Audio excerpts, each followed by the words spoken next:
Okay, so this is hopefully video number 2. So inverse functions. So what is an inverse function? What's the point of an inverse function? The point of inverse functions is basically exactly the same as the point of solving equations. So when we've talked about functions in the past, we've talked about things where you give me an input, I give you an output. Right, and that is the function of a function.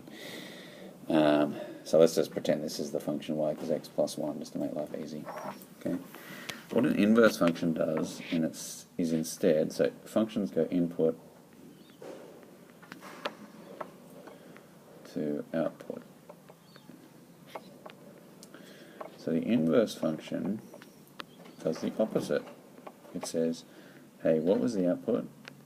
And I'll tell you what the input was. So in this example, if from the input we add 1 to get the output, then the opposite must be true, that from the output we subtract 1 to get the input. So the inverse function takes x and subtracts 1 from it. I've just introduced all the notation there as well. This is the notation for inverse function, and we've talked about this kind of notation before, where we start at x, we go somewhere else. Okay, that is the definition of an inverse function. Instead of going input to output, we go output to input. Notice as well this notation here, right? You should recognize that as being used somewhere else before. You've seen it in trig inverse functions, and it's worth noting that this is not the same as one-on. Right? We hopefully know that by now from trig. Similarly, if I take the inverse function of 1 on x plus 1, x plus 1, it is not 1 on x plus 1. It's actually that. Okay. Now, essentially, for a simple function, like a linear function, right, if you think of the function 2x plus 3, which says, you tell me x, I multiply by 2, and then I add 3, the inverse function will do the opposite, right? The opposite of multiplying by 2, sorry, I should really use function notation here. The opposite of multiplying by 2 is, and then adding 3 is exactly what you were taught, I hope, in equations in year 7 and 8. Start by subtracting 3 and then divide by 2. Okay. There's a really nice algebraic way to do this, which is if for your original, and this is where you have to use the y notation, if that is your function, because this goes input to output, we want to go back output to input. So we say, well, make the output x, because that's going to be the thing that I know, and now make y the subject of this, and hopefully you can already see what's going to happen.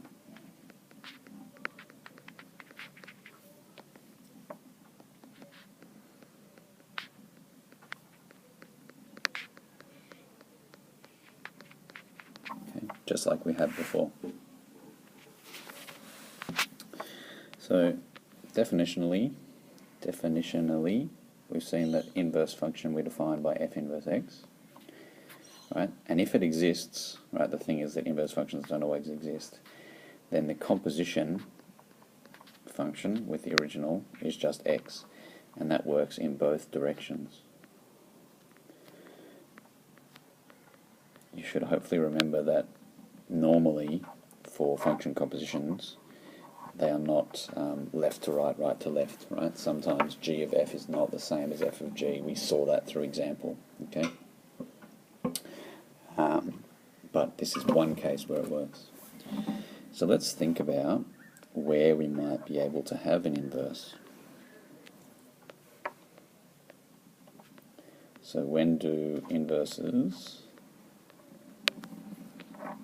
exist? So we've already seen that if you've got a straight line, they seem to exist, right? Because here's a straight line graph. I'll just draw another number plane while I've got the tool up. Here's a straight line graph, right? If you tell me, normally for a function, if you remember, we say input goes to output. For an inverse, we say, you tell me the output, which maybe is down here, can you tell me the input, right? And no matter where you start your output, you will always get a single input back. And that's important, right? We always want a single answer. We don't want to be unsure what the answer is. So here's a parabola. The next most common thing that we deal with. Alright, so again, it's a function. Vertical line test is passed. Another way of thinking about it is, if I give you an input, x, will you give me back a single output? Yeah, you will. So, does it have an inverse? Well, here's a possible output value. What is the input value? It could be whatever that is, but it could also be whatever that is. So there is no inverse for that function. So hopefully you can already see the answer to the question, when do inverses exist, and you can draw a picture. And I'd like you to try and do that now while I'm erasing. At least do it in your mind. Have a go. What's the worst thing that can happen? You'll just be wrong again. But that's okay. It's okay to be wrong. So, I'm going to draw a function. Is there an inverse? Correct. There is not an inverse, because for output values, there are not individual input values. Here, right, if I tell you the output's whatever this is, 7, you go across here, yeah, single output value, it's fine. But if I tell you the input is this, you could either go to here, or here, or here. And we don't like being unsure, right? We want to be sure, we want one value. So we can generate a definition from all of this kind of analysis that I've been doing and you've been listening to, which is, we want to pass both the horizontal and the vertical line test. Right? For every x value you want one y value, for every y value we want one x value. So here's an example of one. It's half of a quadratic. Right? No matter where you are, single input leads to single output, and vice versa. Right? You've been driven outside. Here's another example. A semicircle.